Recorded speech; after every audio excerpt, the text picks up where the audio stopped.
haver em lugar bem distante outro céu, outra terra, outro mar, onde a vida não para e nada se transforma, onde tudo é paz, ninguém vive a chorar. Caminhando sem rumo, eu vou sem destino, procurando encontrar um mundo melhor, onde possa viver sem sofrer, sem chorar, e que a paz e o amor eu consiga encontrar.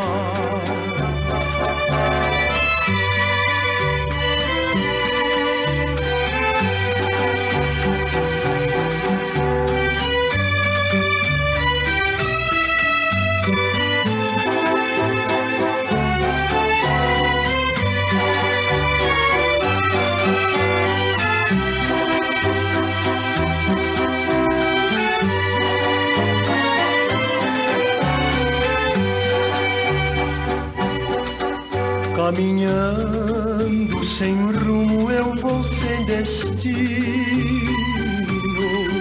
procurando encontrar um mundo melhor, onde possa viver sem sofrer, sem chorar, e que a paz e o amor eu consiga encontrar. E que a paz e o amor eu consiga encontrar.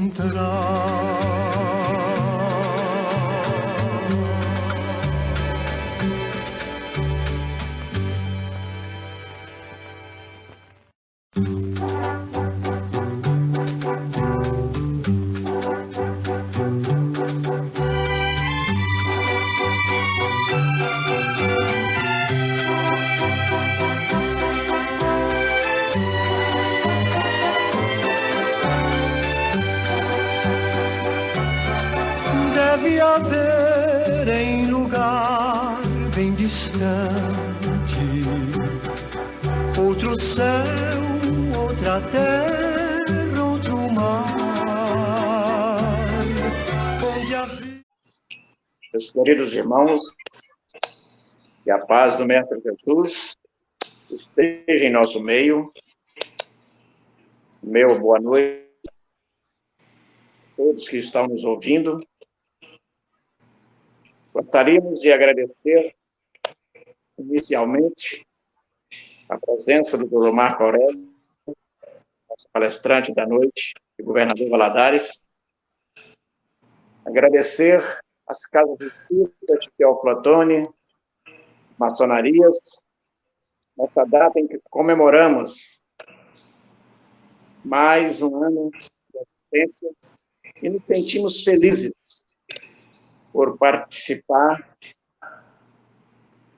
desta casa que nos traz tanta felicidade.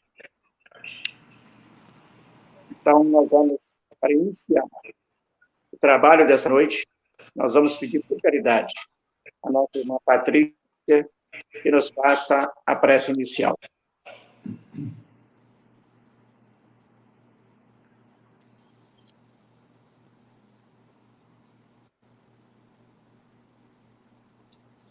Divino amigo Jesus, mestre de amor e caridade, agradecemos pela oportunidade de juntos estarmos para comemorar os 32 anos do Centro Espírita Mansão da Luz. Casa que nos acolhe com tanto amor e compaixão. Casa que nos proporciona tantas oportunidades de trabalho, de aprendizado, de evolução e aperfeiçoamento, permitindo-nos, assim, galgar nos degraus da nossa evolução espiritual.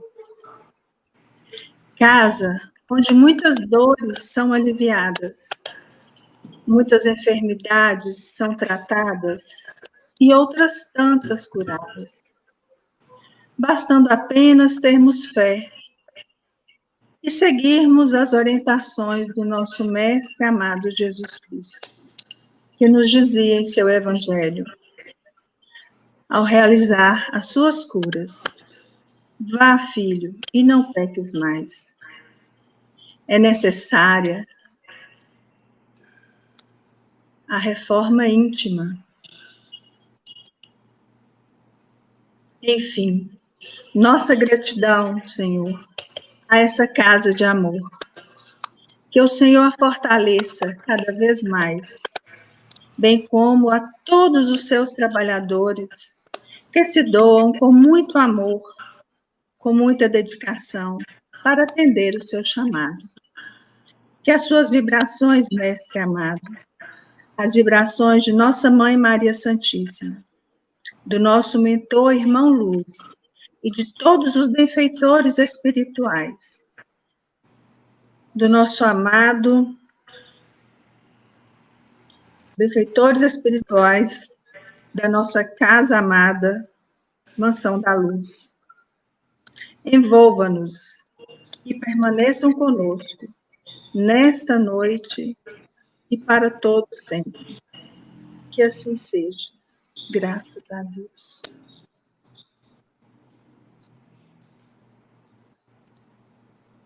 Antes de passarmos a palavra ao nosso irmão Marco Aurélio, nós vamos ouvir o nosso irmão Bruno Gonzalez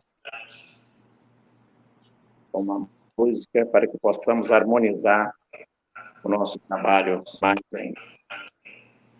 Só um minutinho, gente, porque o Bruno, ele estava um tanto quanto atarefado, nos enviou essa filmagem agora há pouco. Boa noite, eu sou Bruno Gonzalez e essa é minha prima Paloma. E nós vamos cantar Ave Maria.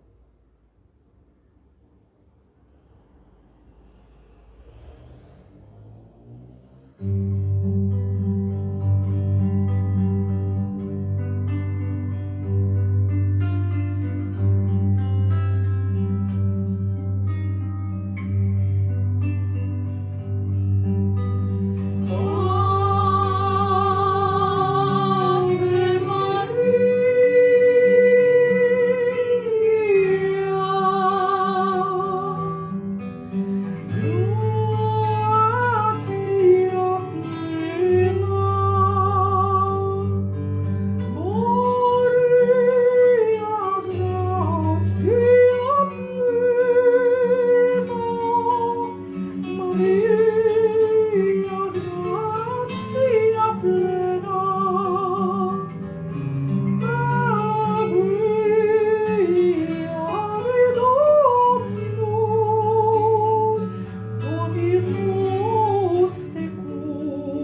Nós agradecemos imensamente ao nosso irmão Bruno pela participação, rogando a Virgem Maria que o proteja, emane a sua luz de amor e de esperança sobre a terra, nos dando a paz, nos dando consciência do período em que passamos por essa transformação. Nós vamos, nesse instante, rodar o irmão Luz e a espiritualidade que nos assiste, que nós possamos iniciar o nosso trabalho aqui no plano terra e que eles o façam no plano da luz. Nós vamos passar, então, nesse instante, a palavra ao nosso convidado, ao nosso irmão Marco Aurélio, responsável pela palavra. A palavra ao nosso irmão Marco Aurélio. Caridade. Boa noite a todos. É uma satisfação estarmos mais uma vez participando da festividade comemorativa do aniversário do Centro Espírita Mansão da Luz, e que nos traz muitas lembranças gratificantes das oportunidades que nós estivemos presencialmente na casa de vocês, para levarmos a nossa fala um pouco daquilo que temos aprendido com a doutrina espírita. Na noite de hoje, nós vamos falar um pouco a respeito daquilo que nós denominamos de dores da alma. Por dores da alma, é importante que nós entendamos que vamos comentar a respeito das situações características do nosso comportamento, situações vivenciais, características da nossa maneira de ser, que trazem e que nos levam a uma situação ou a várias situações de dor, de sofrimento, em virtude dos nossos equívocos. E esses equívocos emocionais, equívocos comportamentais, muitas vezes nos fazem sofrer grandemente. Então é sobre eles que nós vamos comentar um pouco na noite de hoje. Sobre alguns, né? Porque são muitas as nossas características, são muitas as nossas debilidades, e o tempo que nós dispomos não dá para que nós possamos abranger todas as possibilidades. Então nós elencamos aqui algumas características sobre as quais nós vamos comentar mais demoradamente. Então, uma delas é a crueldade. Mas quando nós falamos de crueldade, nós não estamos dizendo da crueldade que as pessoas fazem umas com as outras, mas a autocrueldade, aquela que nós fazemos com nós mesmos no dia a dia, em razão de uma série de opressões que nós vivenciamos. E essa autocrueldade muitas vezes vem adornada de virtudes fictícias, ou seja, nós inventamos ou nós aparentamos virtudes que não temos, e muitas vezes na intenção de receber, de buscar os aplausos, as considerações das pessoas que nos cercam.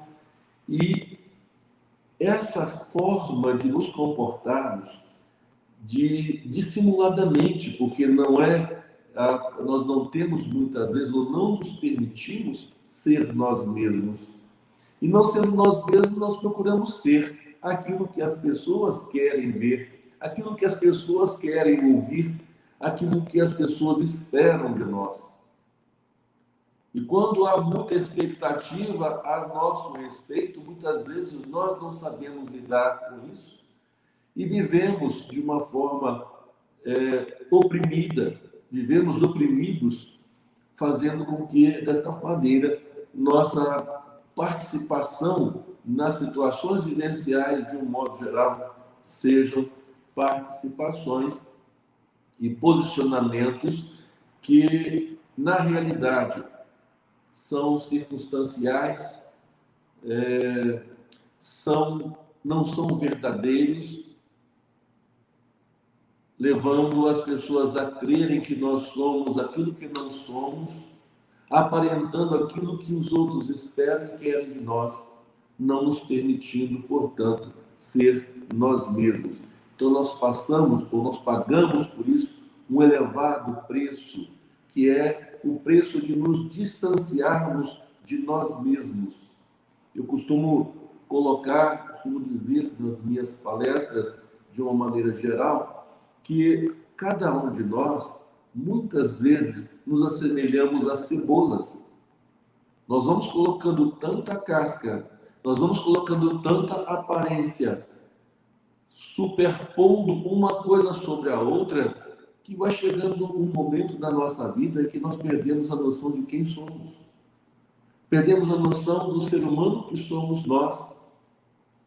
Deixamos de ter permissão de sermos nós mesmos.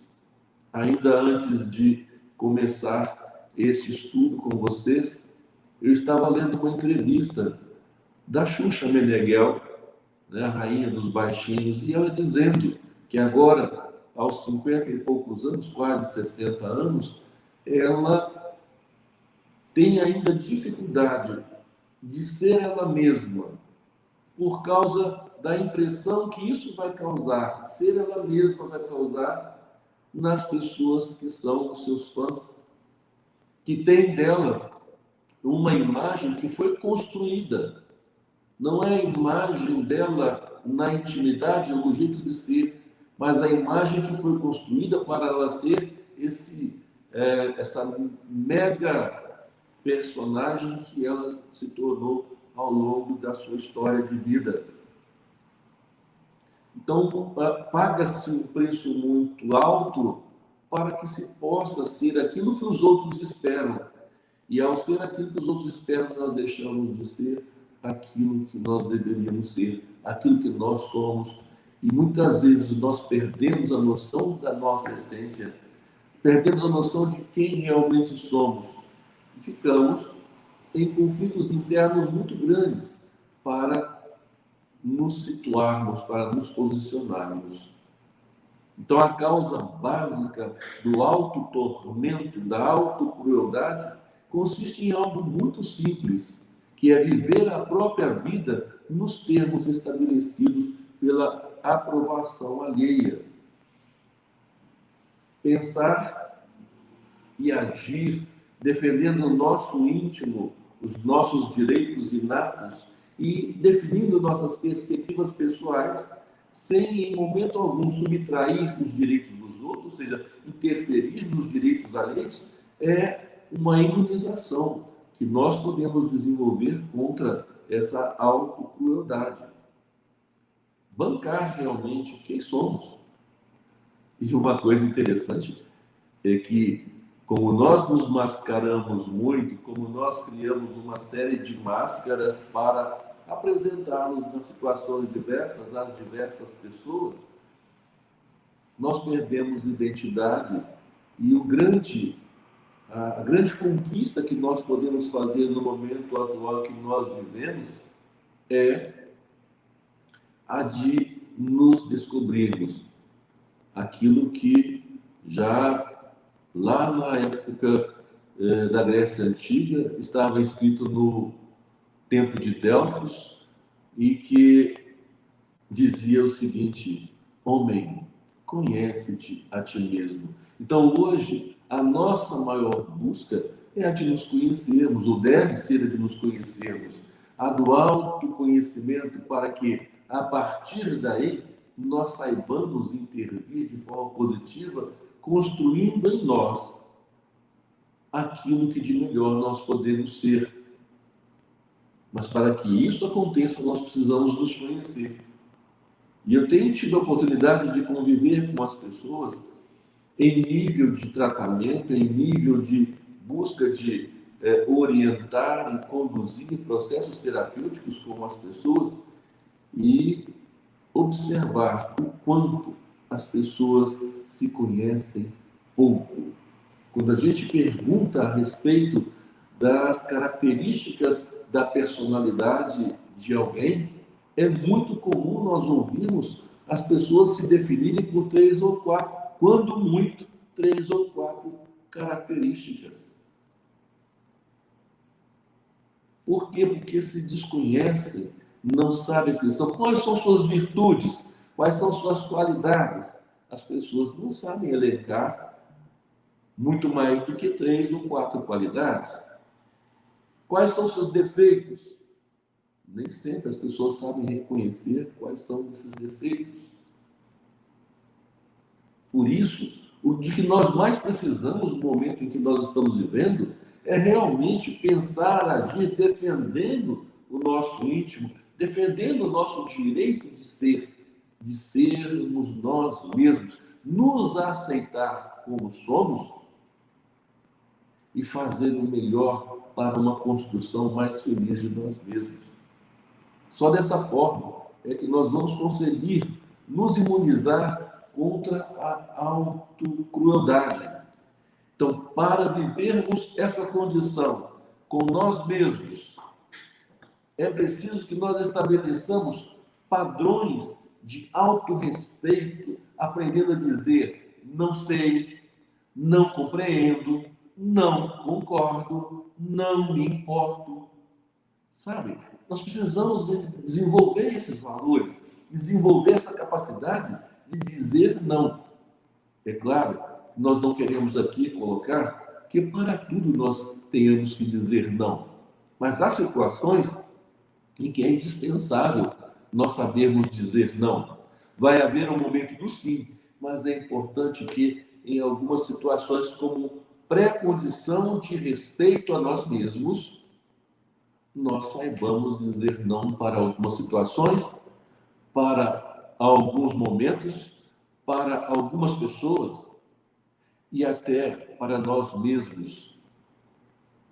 Muitas vezes nós precisamos aprender a dizer não para nós mesmos, buscando assim o equilíbrio necessário e indispensável para o nosso viver e conviver de uma forma saudável. Por isso, é necessário, é importantíssimo que nós desenvolvamos um autorrespeito para eliminar a autocrueldade. Se nós não tivermos isso, respeito a nós mesmos, fica muito difícil conviver, fica muito difícil de vencer as debilidades que nós criamos para nós mesmos. Então, a solução para a autocrueldade será a nossa tomada de consciência, sabendo que temos a liberdade por direito que vem da natureza de sermos nós mesmos. No entanto, nem sempre ou quase de nada servirá ter liberdade exterior se isso não for estruturado internamente. Ou seja, se nós não conseguirmos desamarrar, deslindar, livrar-nos das amarras e dos grilhões internos que nos prendem, dificilmente nós vamos conseguir agir livremente. E esses grilhões muitas vezes vêm de diversas situações, são desenvolvidos pelas diversas situações e padrões de comportamentos assumidos por nós ao longo da nossa vida, iniciando na nossa infância ou muitas vezes iniciando em vidas pregressas e sendo fortalecido, reforçado, reafirmado na nossa infância através dos comportamentos que nós desenvolvemos em razão daquilo que são as vivências e as convivências que nós temos com os nossos pais, com os nossos familiares, a influência deles sobre nós e como nós desenvolvemos o nosso comportamento a partir dessa convivência, a partir dessas influências. O que nós fazemos, como nós nos posicionamos, de que forma nós desenvolvemos o nosso ego. Lembrando que ego, na realidade, é uma construção desenvolvida por nós ao longo da vida, em razão das situações vivenciadas, para nos mantermos dentro de uma zona suposta de conforto, que nos faz bem. Mas eu gosto de lembrar sempre de que viver dentro da zona de conforto não significa não crescer. Se nós queremos crescer, nós temos que sair da zona de conforto. Se nós queremos aprender alguma coisa, nós temos que estudar. Isso é sair da zona de conforto. Se eu quero aprender uma língua, eu tenho que arranjar tempo para fazer para estudar, para aprender aquela língua. Eu quero fazer um curso de alguma coisa. Eu tenho que ter tempo, eu tenho que priorizar. Isso é sair da zona de conforto. Então, na zona de conforto, a gente não cresce. Na zona de conforto, a gente não aprende. Então, nós temos que vencer o quê? O nosso ego, saindo, nos incomodando para nos desacomodarmos. E fazermos alguma coisa que realmente vai nos proporcionar o crescimento e a liberdade de ser que nós precisamos ter. Porque não são as pessoas que vão nos dar. Pode até acontecer, e acontece, que durante o nosso processo vivencial, na nossa infância, na nossa adolescência, nós fomos constrangidos pelos nossos pais, pelos nossos parentes, pessoas muito impositivas, pessoas muito autoritárias, e esse constrangimento ou castrações vivenciadas levaram-nos a desenvolver um processo de comportamento de não permissão de ser, de fazer ou de acontecer. Mas uma vez que nós desenvolvemos a consciência de nós mesmos, nós somos os responsáveis para eliminar esses grilhões que nos prendem internamente, nos impedindo de fazer aquilo que é necessário para que nós sejamos nós mesmos. Portanto, depende de nós. E muitas vezes a gente fica esperando que essa libertação venha dos outros, venha dos nossos pais, venha de alguém que venha nos libertar, ou que caia do céu. Mas nada cai do céu, não. Tá? Se vocês esperarem que caia do céu, eu vou colocar nas mãos de Deus, como muitos costumam dizer. E aí eu pergunto, para que então Deus nos colocou aqui? Se nós vamos devolver para Ele as atribuições que Ele nos conferiu. Se Ele nos colocou aqui, nos deu possibilidades, nos deu inteligência, nos deu os recursos, por que nós vamos devolver para Ele? Mas e as bênçãos de Deus e a misericórdia divina? A misericórdia divina, ela vai estar proporcional exatamente ao nosso trabalho. Ela vem para consubstanciar, ela vem para robustecer, ela não vem para fazer aquilo que cada um de nós precisa fazer pelo seu crescimento pessoal.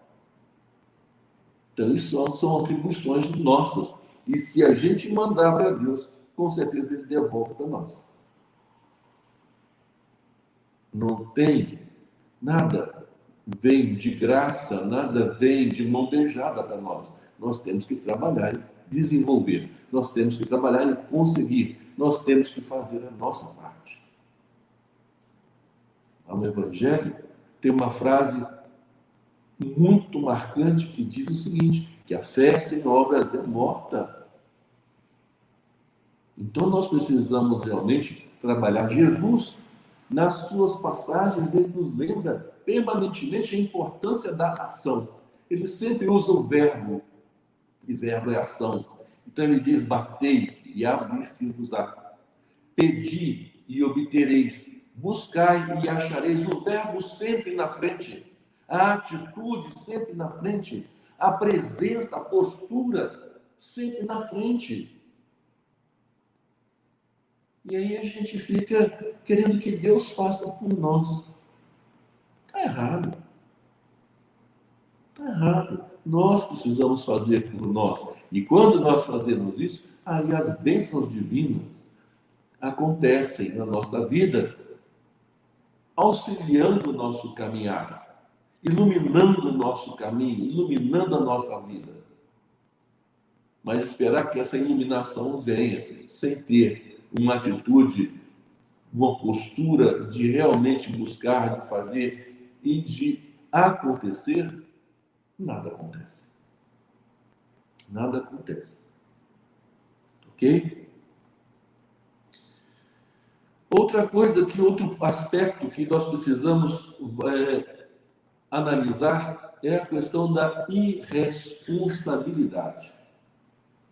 Então, há indivíduos que se julgam perseguidos por um destino cruel e censuram tudo e todos, menos eles mesmos. Recusam-se sistematicamente à responsabilidade pelos seus desaires, pelas suas desventuras, pelos seus problemas.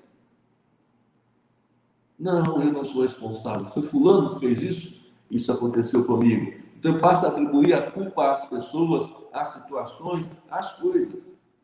Bem como também não reconhecem a conexão existente entre os fatos que nos acontecem, os fatos exteriores e o nosso comportamento mental. Existe uma conexão muito ampla entre aquilo que nos acontece e o que nós fazemos, e o que nós pensamos. O nosso pensamento é energia, o nosso pensamento é força. Então, se nós pensamos e se nós nos mobilizamos, nós atraímos aquilo que desejamos, nós alcançamos aquilo que buscamos. Ora, se o meu pensamento é negativo, se o meu pensamento é destrutivo, eu só posso atrair situações que são coerentes com aquilo que eu penso. Se eu não consigo me fixar em algo de bom, naturalmente eu vou me fixar em algo que é ruim. E ao me fixar em algo que é ruim, as coisas ruins começam a se aproximar de mim. Ou eu me aproximo delas. De alguma forma, nós nos atraímos.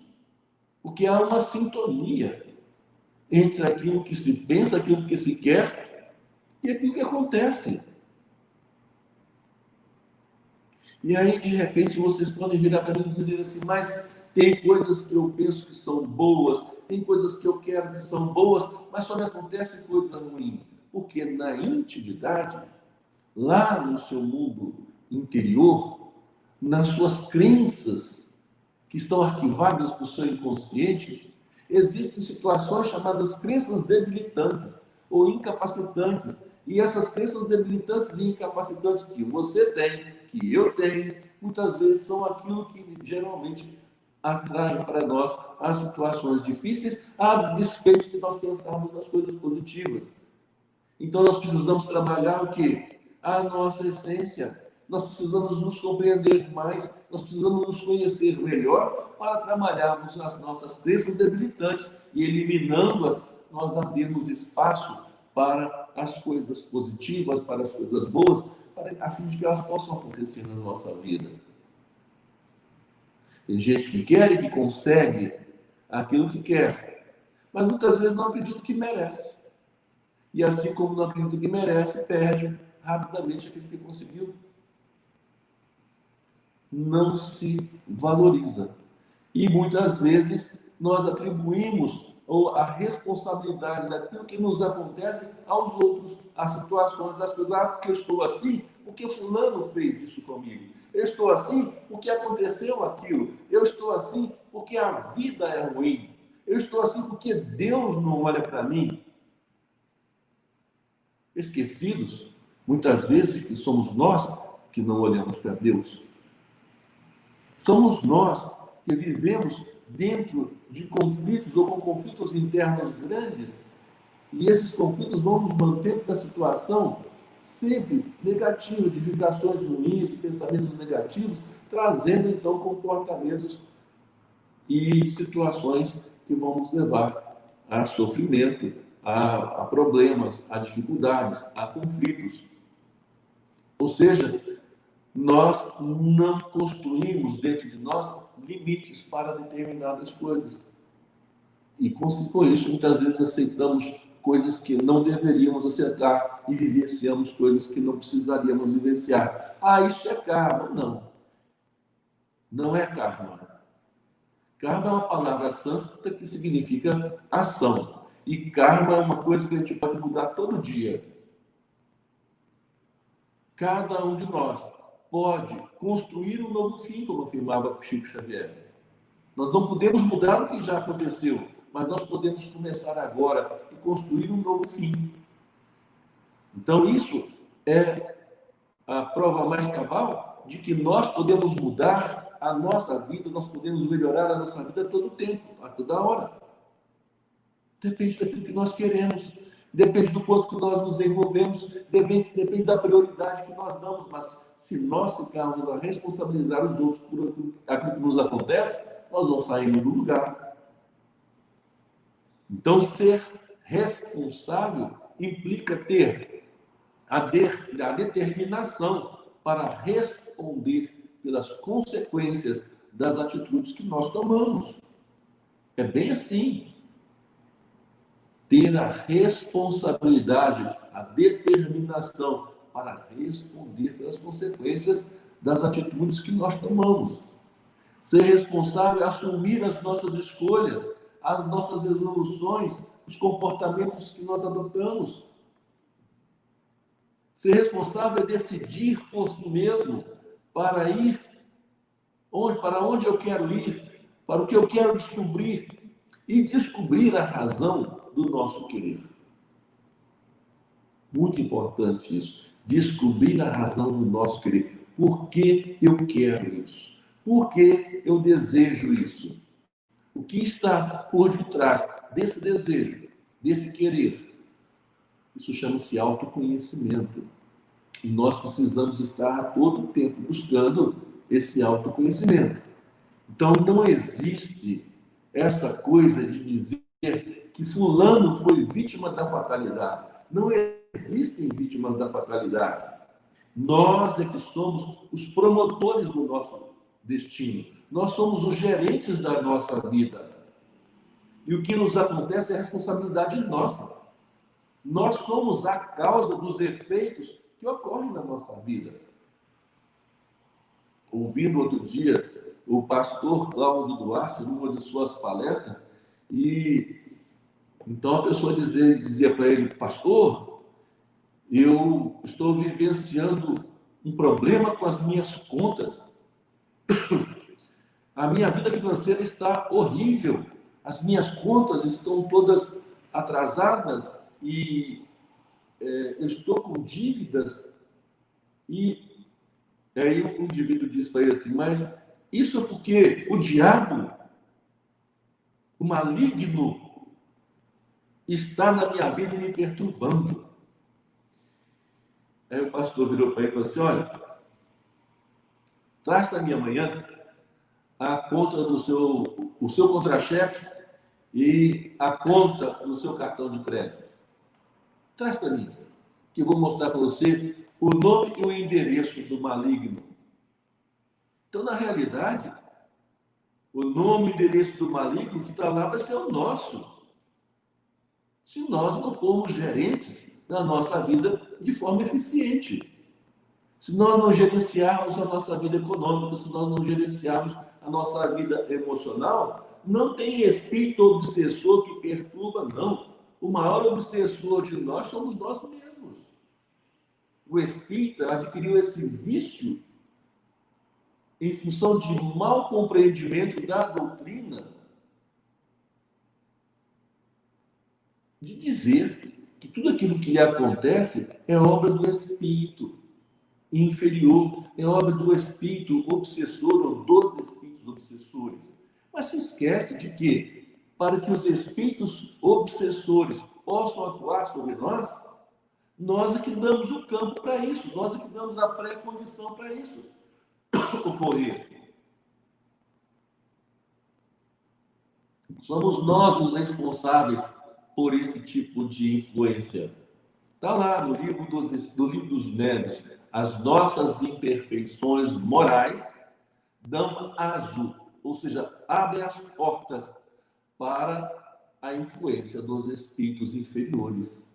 Então, de quem é a responsabilidade por um processo obsessivo? É do obsessor? Não, é nossa. É exclusivamente nossa.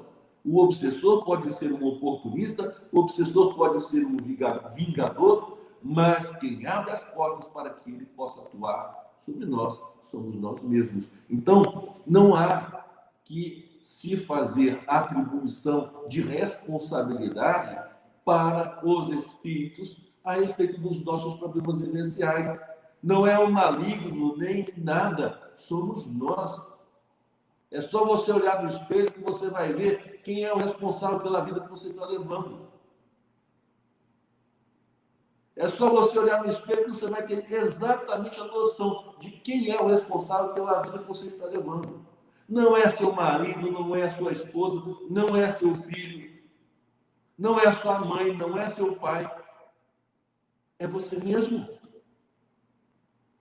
Então, assuma a responsabilidade para si. Tome nas suas mãos, seja gerente de si mesmo. Conheça-se melhor, seja você mesmo. E a partir daí, então nós vamos ter uma condição melhor de vivenciar. Então, nosso modo de pensar atrai nossas experiências, pois pensar é um contínuo ato de escolher.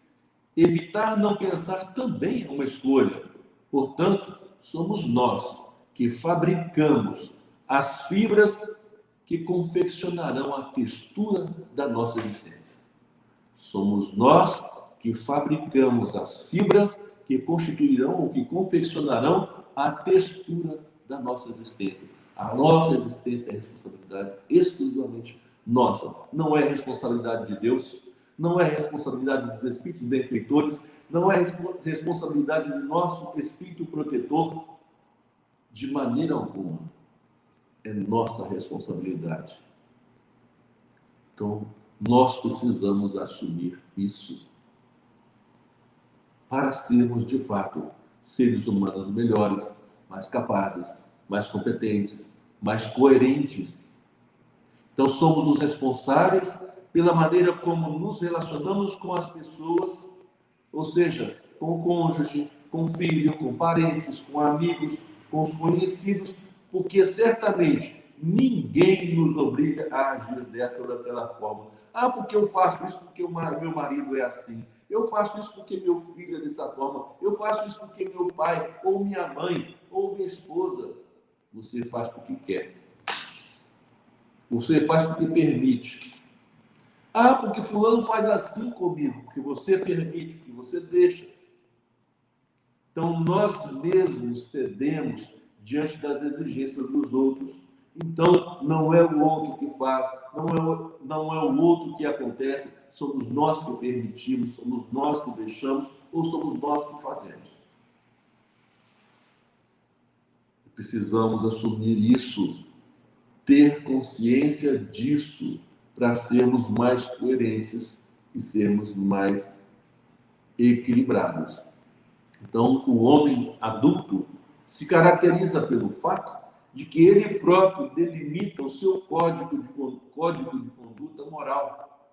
Ele já alcançou um certo grau de independência interior e faz julgamentos baseados em sua autonomia. E aí é que a gente pega pesado nesse momento. Por quê? Quem é homem adulto? Quem de vocês que estão nos ouvindo pode se dizer homem adulto? Que delimita o seu próprio código de conduta, que já alcançou um certo grau de independência interior e faz julgamentos baseados em sua autonomia. Eu costumo comentar que quando você vê muitas vezes um casal conversando ou discutindo relação, se você parar, é importante e é muito bom que você tenha a possibilidade de comprar umas balas, uns pirulitos, porque tem momento que dá vontade de você dar um pirulito para um e um pirulito para o outro. Porque são duas crianças se digladiando. A criança interna fala mais alto do que o ser humano adulto. Então, a maioria de nós ainda continua refém dos primeiros ciclos de vida, que são os ciclos da infância e da adolescência.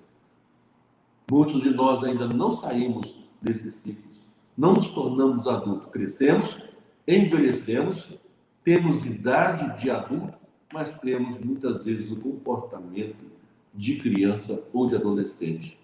E nós precisamos crescer. Nós precisamos rever a nossa postura.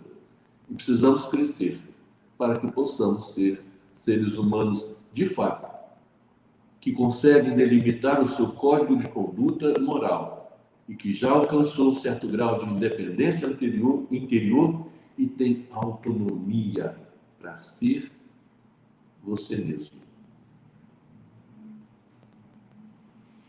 Outra questão que nós queremos comentar aqui é sobre a preocupação.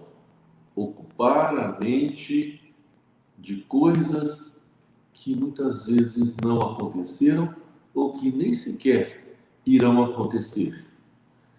Então, a preocupação quer dizer aflição e imobilização do presente por causa de um suposto fato que poderá acontecer ou não.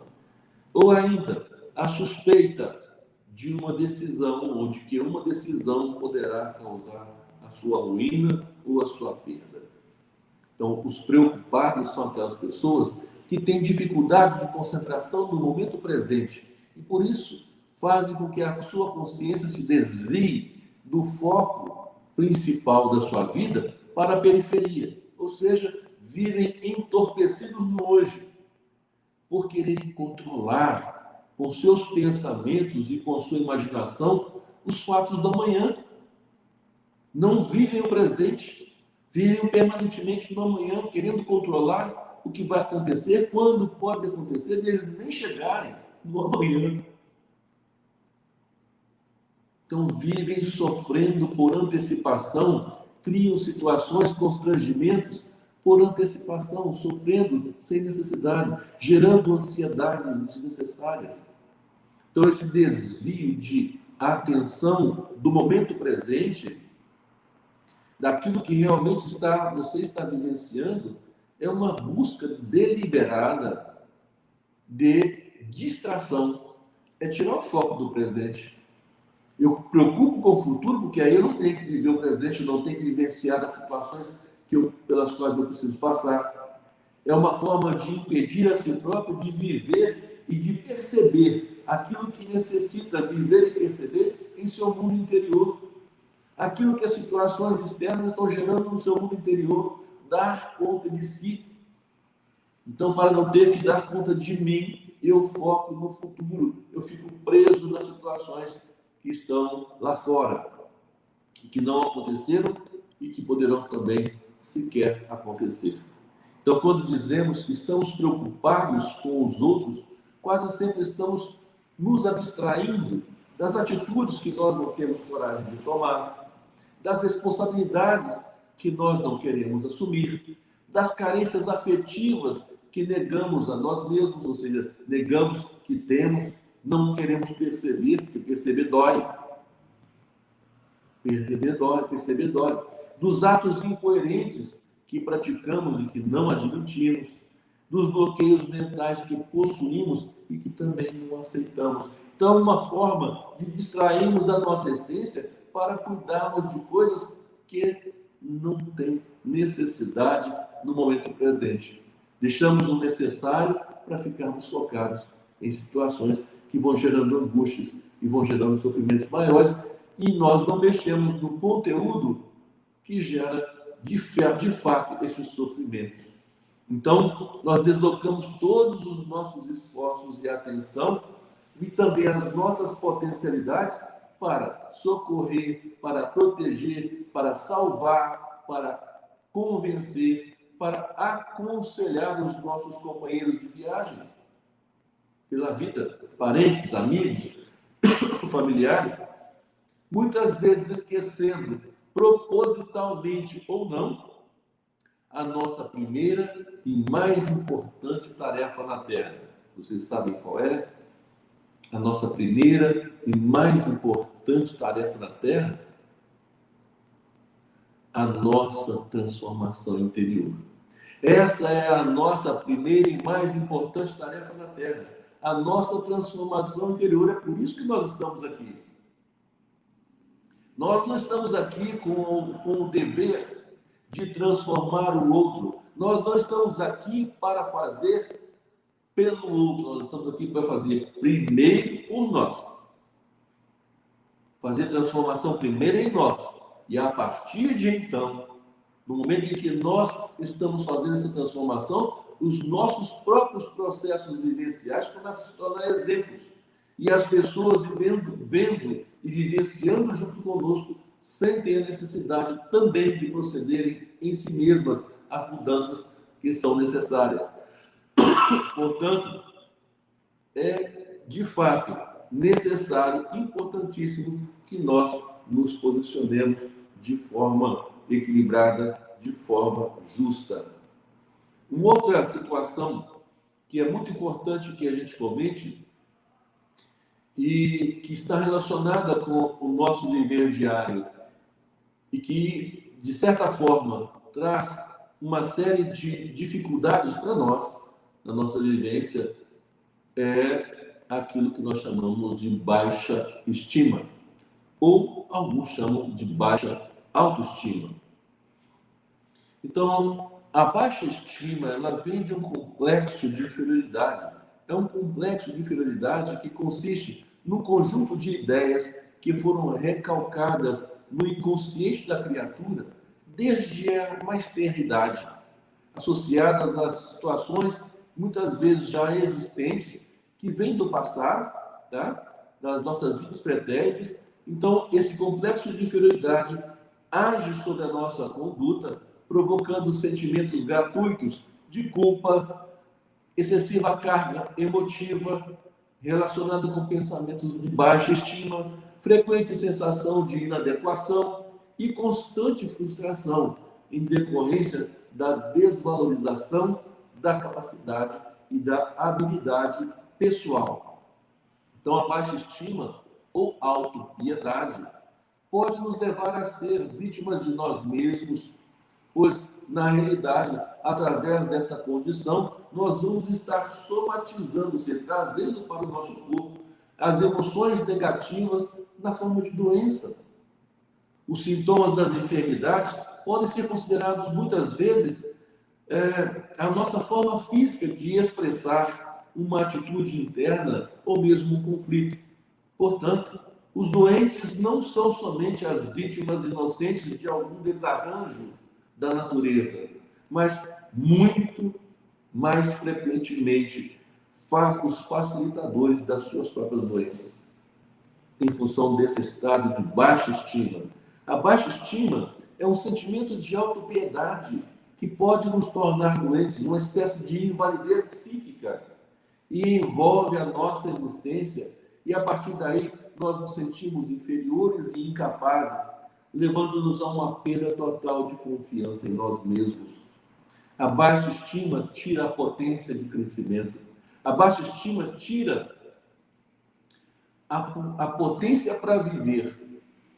O indivíduo não tem potência para se mobilizar, para se movimentar, para ser melhor, para fazer esforço de crescimento. Daí a necessidade, e muitas vezes nós precisamos de uma terapia, de uma ajuda dos profissionais da psicologia, para que comecemos a trabalhar a nossa autoestima. Para conseguirmos ter pulsão de vida, que na realidade a pessoa com baixa estima acaba desenvolvendo, ao invés de uma pulsão de vida, uma pulsão de morte. E tem muito morto-vivo por aí, por não ter pulsão de vida, por não ter capacidade de autovalorização, de autorrespeito.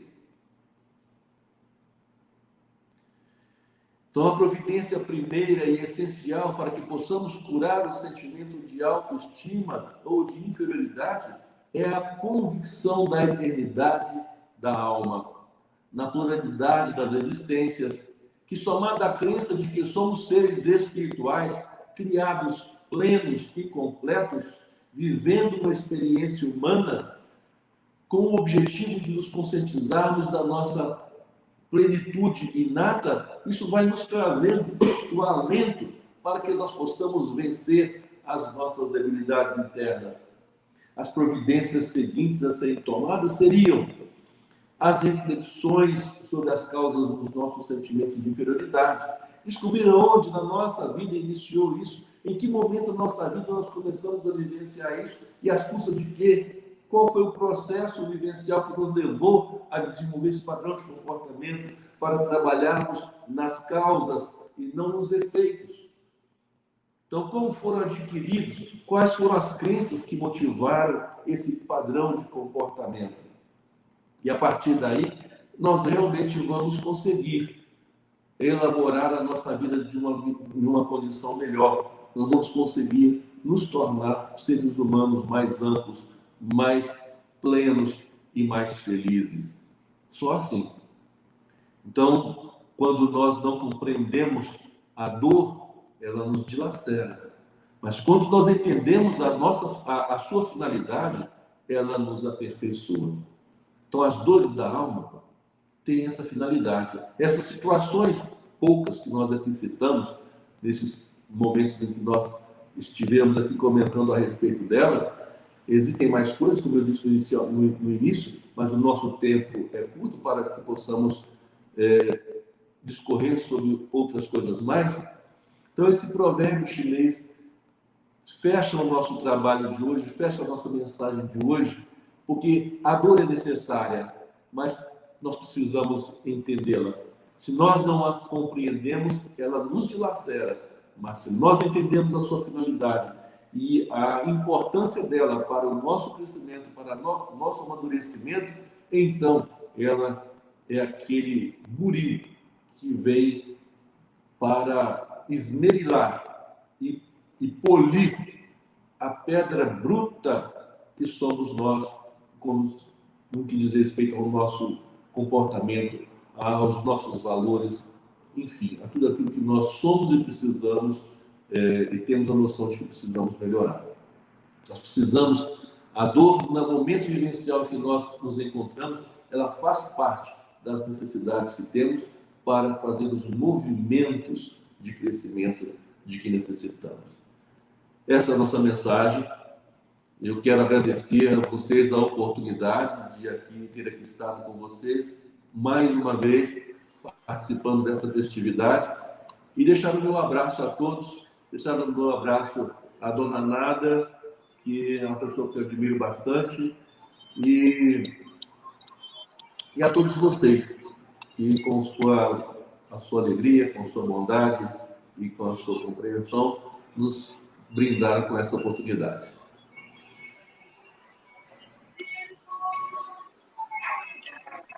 Nós que te agradecemos, doutor Marcos.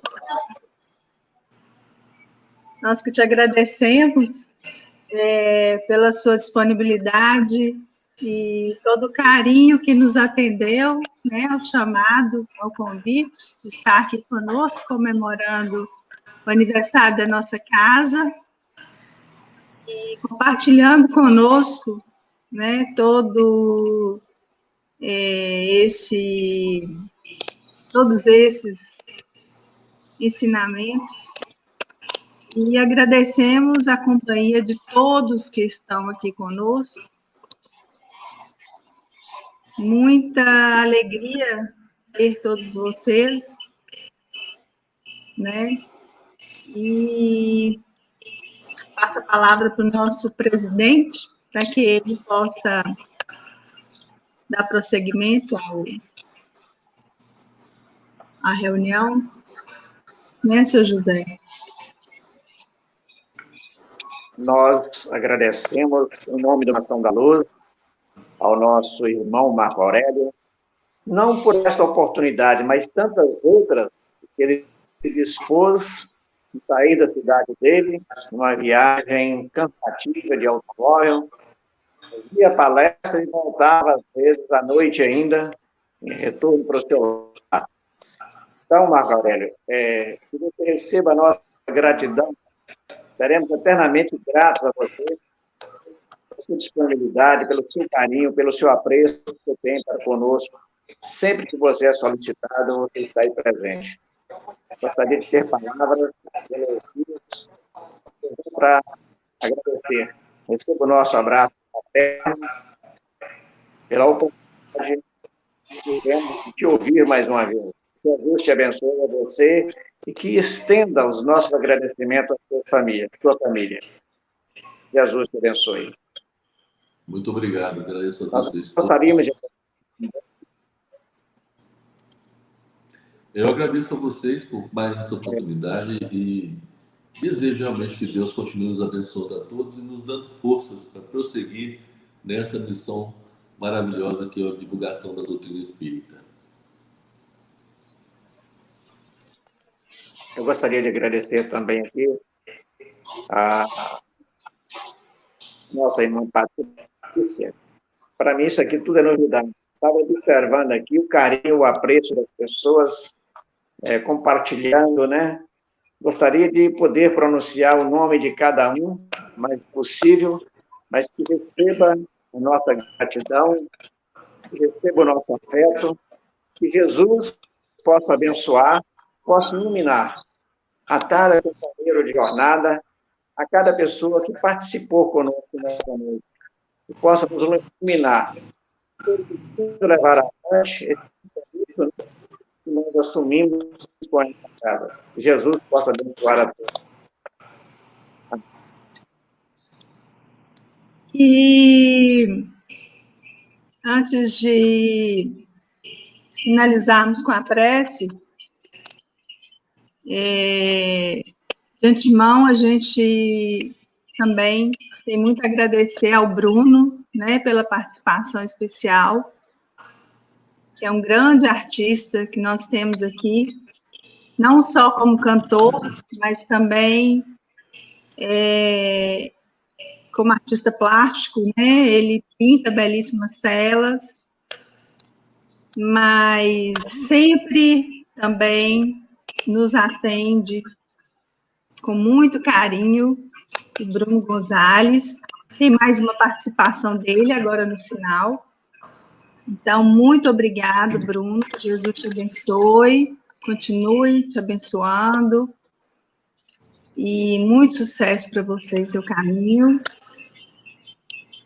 E vamos aproveitar um pouquinho mais, né, do nosso irmão, pedir que ele faça a prece de encerramento para a gente. Ok. Elevemos então os nossos pensamentos. Divino Mestre Jesus, Deus, Pai de infinita bondade, neste momento nós agradecemos pela oportunidade de aqui nos reunirmos através desse meio de comunicação para divulgarmos os conhecimentos que clareiam, que trazem às nossas mentes um pouco mais de conhecimento a nosso próprio respeito, possibilitando-nos as medidas necessárias para o autoconhecimento e a transformação dos nossos valores mais íntimos.